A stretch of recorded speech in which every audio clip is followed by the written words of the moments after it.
Dear friends, CP blog দেখলাম একটু আগে, ঠিক আছে।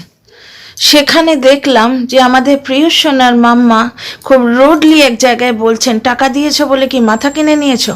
কেন আমার ওষুধের দাম হেন তেন ডিটেলসে বলতে হবে?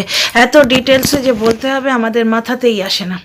প্রথম কথা আমি একটা জিনিস বলি, যে ব্লগার এবং দর্শকদের সম্পর্কটা প্রচণ্ড একটা সূক্ষ্ম সম্পর্ক, মনের সম্পর্ক। আমরা তো দর্শক হিসেবে আমরা ভালোবেসে ব্লগ দেখি, এটা কিন্তু এটা পিওর ভালো লাগা এবং ভালোবাসার সম্পর্ক। যার জন্যে যে ব্লগার তাকে কিন্তু প্রচণ্ড মডেস্ট হতে হয়। কিছু কিছু জায়গায় ঔদ্ধত্য চলে না, অহংকার চলে না। আমি একটি ব্লগ, বিদেশি ব্লগ, আমেরিকার ব্লগ দেখতাম। এটি বাঙালি মহিলা, আমাদের মতোই অতি সাধারণ লাগতো এবং খুব ভালোভাবে গুছিয়ে সংসার করতেন, সংসার দেখাতেন, রেসিপি করতেন, তার ব্লগটা দেখতাম। ঠিক এইভাবে একটি রুড জবাব উনি আমার কমেন্টের এগেনস্টে দিয়েছিলেন। তারপর থেকে সে ব্লগ দেখতে কিন্তু আমার প্রবৃত্তি হয় না। আগে যে ব্লগটা না দেখে আমার দিন চলতো না। একদিন ব্লগ না দিলে তার কমিউনিটিতে গিয়ে, তার হেন জায়গায় গিয়ে হাজারটা প্রশ্ন করতাম যে ম্যাডাম ব্লগ কই? তখন আমার চ্যানেল কিচ্ছু ছিল না, সে দর্শক দেখতাম। এই কিছুদিন আগে অবধি দেখেছি, কিন্তু একটি রুড কমেন্ট আমার পুরো মেন্টালিটি ঘুরিয়ে দিয়েছে, এখন আর তাকে দেখতে ইচ্ছে করে না। ঠিক তেমনি এখানেও ব্লগটা আনন্দ করে দেখছিলাম, যে পুনে শহর দেখাচ্ছে, সেখান থেকে ফিরে আসছে, করছে, হঠাৎ করে বলছে টাকা দিয়েছো বলে মাথা কিনে নিয়েছো। এত কথা আমাকে কেন বলতে হবে?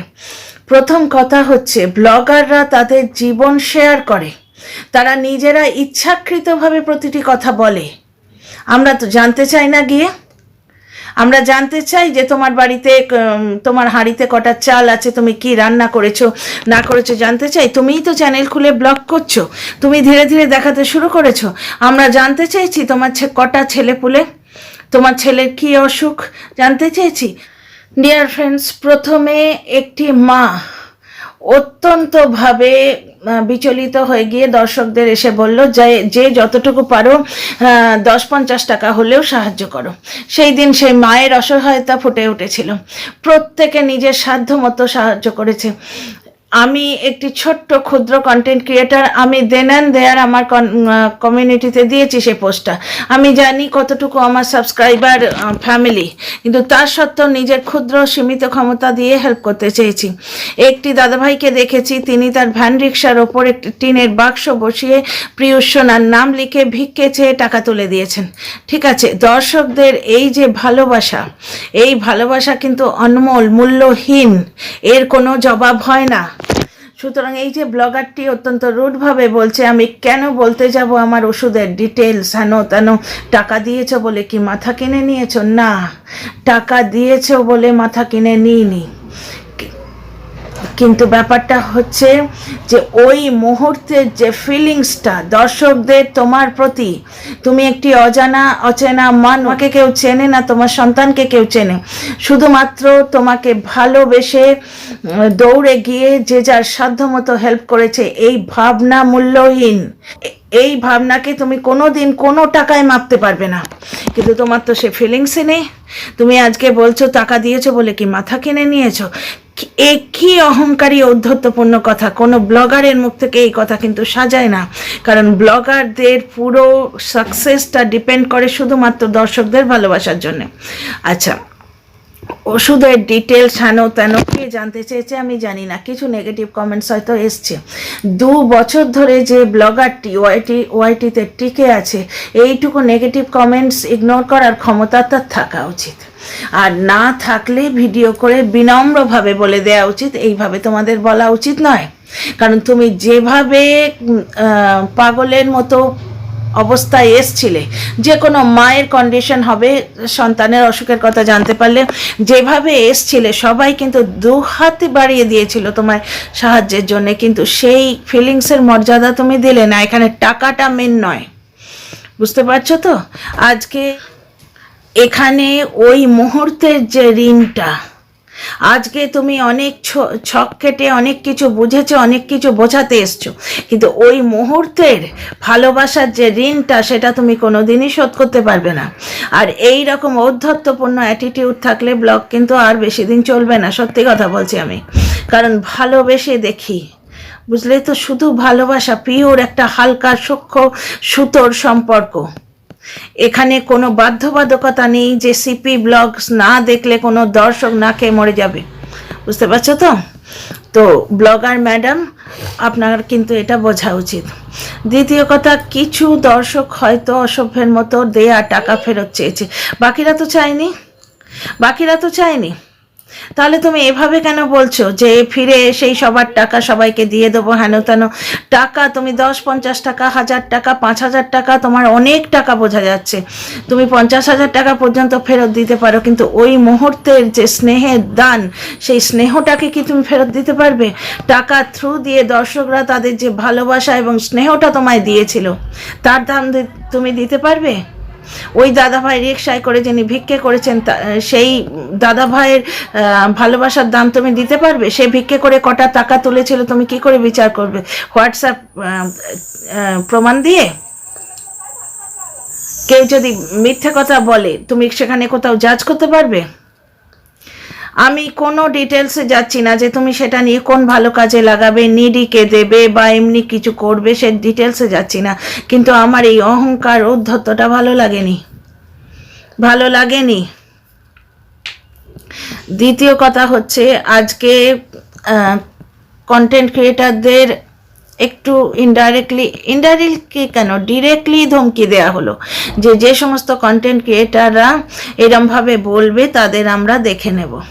কিন্তু প্রিয়সোনার মামাকে আমার একটা বিনীত কোয়েশ্চেন, যে তুমি নিজেই কি কন্ট্রোভার্সি চাওনি? তোমার একটি ভিডিওতে দেওয়ার মতো তোমার কন্টেন্ট আছে, যেটা মেন ব্লগ, সেখানে তুমি কি করছো না করছো সেখানে দেখাবার মতো তোমার কন্টেন্ট আছে, কিন্তু আরেকটি ভিডিওতে দেবার মতো তোমার কাছে কন্টেন্ট নেই। তুমি নিজে পই করে 5 বার থেকে 500 বার বলেছো, ঠিক আছে?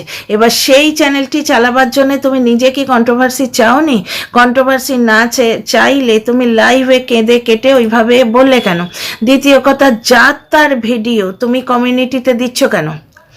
ইচ্ছে করে দিচ্ছ, সেই মানুষগুলোর ভিডিও কমিউনিটিতে দিচ্ছ যারা একটি পার্টিকুলার মানুষের এগেনস্টে ভিডিও করে। কি বলছি বুঝতে পারছো? নিশ্চয়ই বোঝাতে পারছি আমি। একটি পার্টিকুলার কন্টেন্ট ক্রিয়েটারের এগেনস্টে ভিডিও করে এমন মানুষদের ভিডিও তুমি বেছে বেছে তুলে দিচ্ছ। মানে কি, তুমি যে মানুষটার এগেনস্টে, যে পার্টিকুলার কন্টেন্ট ক্রিয়েটারের এগেনস্টে এই কন্টেন্ট ক্রিয়েটাররা ভিডিও করে, তুমি তাকে উস্কাচ্ছ যে ইউ টক অ্যাবাউট মি, হ্যাঁ? আর উল্টো দিকে ধমকি দেওয়াচ্ছ যে যারা বাজে কথা বলছো তাদের আমরা দেখে নেব। তাই এটা কিন্তু ব্লগারের অ্যাটিটিউড নয়। তোমার অন্য চ্যানেলটাতে দেবার মতো তোমার কাছে কোনো কন্টেন্ট নেই, তুমি সেই চ্যানেলটা ভার্চুয়ালি কন্ট্রোভার্সি চ্যানেলে পরিণত করতে চাইছো, যেখানে তুমি আগে গান টানগুলো দিতে। গানগুলো আমি দেখেছি প্রচলিত গানের সুরে, ওই প্রচলিত সিনেমার গানের সুরে, তবু কথাগুলো তোমার নিজের লেখা এবং ডান্সটা রয়েছে, ডান্সের স্টেপগুলো মনোটোনাস, একঘেয়ে স্টেপ, তবু তাতে ভিউ পড়েছে, তবু তুমি খেটে খাচ্ছ, কোনো হোয়াটসঅ্যাপ গ্রুপ করে সিন্ডিকেট থেকে টাকা তুলে খাচ্ছ না বা বাচ্চা বেচে খাচ্ছ না, যার জন্যে যেরকমভাবেই হোক, যেরকম তোমার ক্যাপাসিটিতে হোক তুমি করেছো, লোকে ভিউ দিয়েছে এবং দেখেছে। কিন্তু কন্টেন্ট ক্রিয়েটারদের এইভাবে ধমকি দেওয়াটা কি উচিত? আমার মনে হয় না, কারণ এরপর কি হবে, তোমায় নিয়ে কথা বলাই লোকে বন্ধ করে দেবে। দেখো ভাই, তুমি যেমন ব্লগার হিসেবে এসছো ওয়াইটিতে টাকা রোজগার করতে, তেমনি কন্টেন্ট ক্রিয়েটার যারা, মানে কন্ট্রোভার্সি ক্রিয়েটার যারা, তারাও এখানে কি করতে এসছে? কন্ট্রোভার্সি করে তো কেউ সোশ্যাল সার্ভিস করছে না।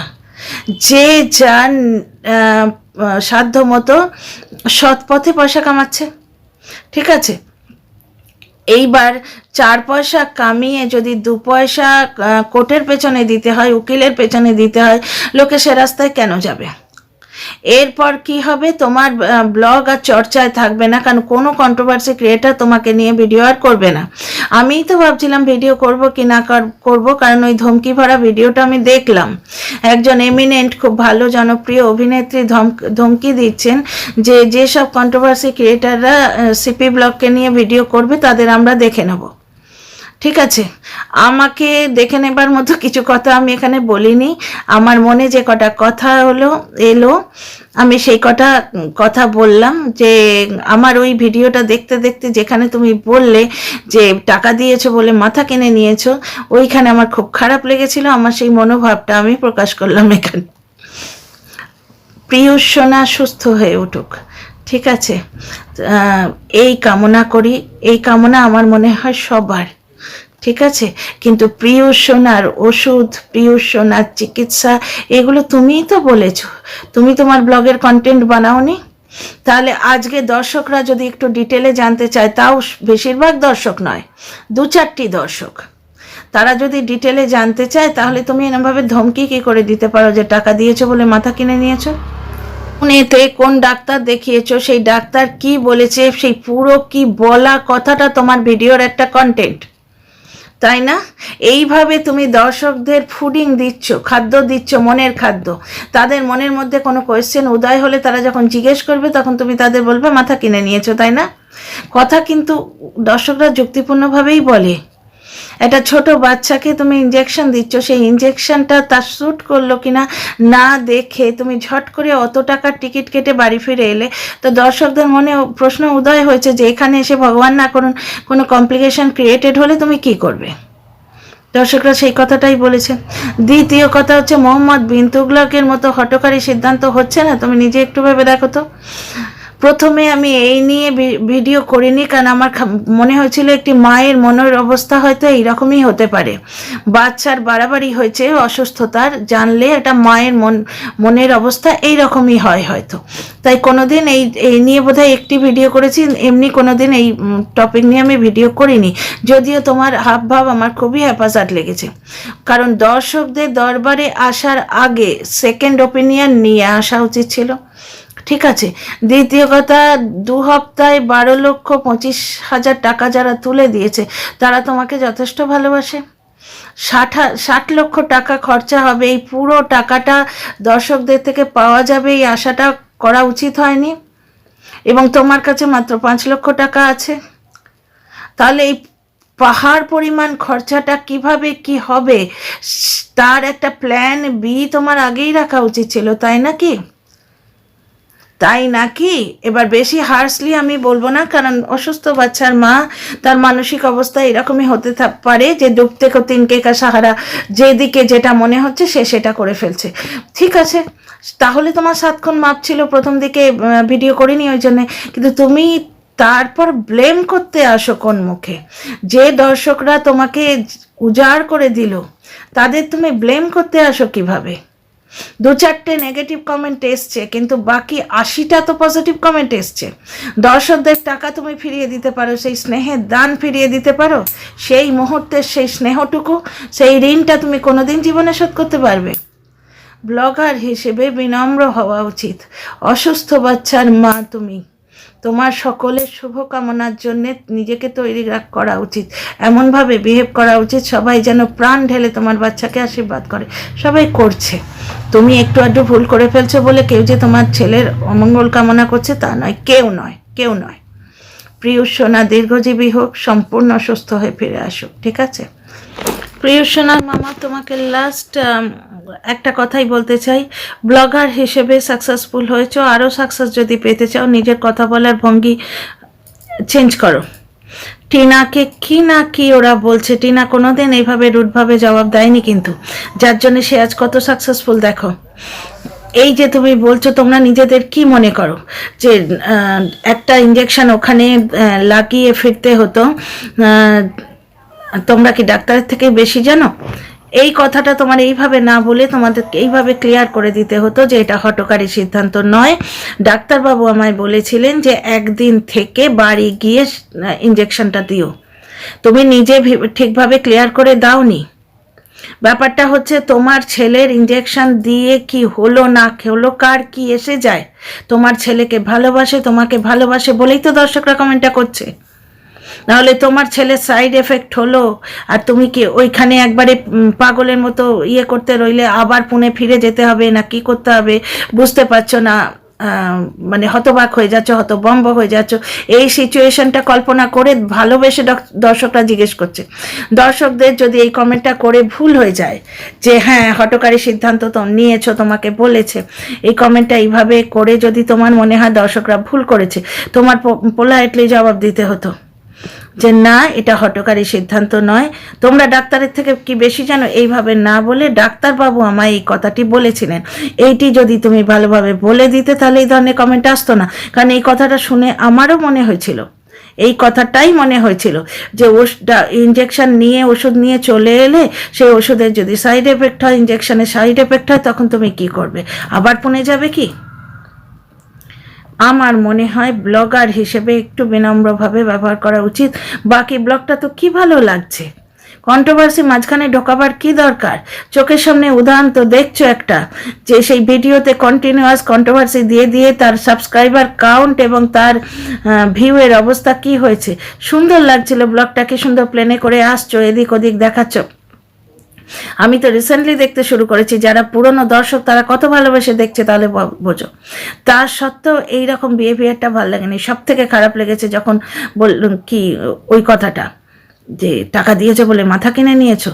টাকা তুমি ফেরত দিতে পারো, তুমি প্রচুর টাকা রোজগার করো, সে তোমার ভিডিও দেখেই বোঝা যাচ্ছে, কথার ভঙ্গি দেখেই বোঝা যাচ্ছে, ঠিক আছে? টাকা তুমি ফেরত দিতে পারো, কিন্তু ব্যাপারটা হচ্ছে সেই ভালোবাসার ঋণ তুমি কোনোদিন শোধ করতে পারবে না।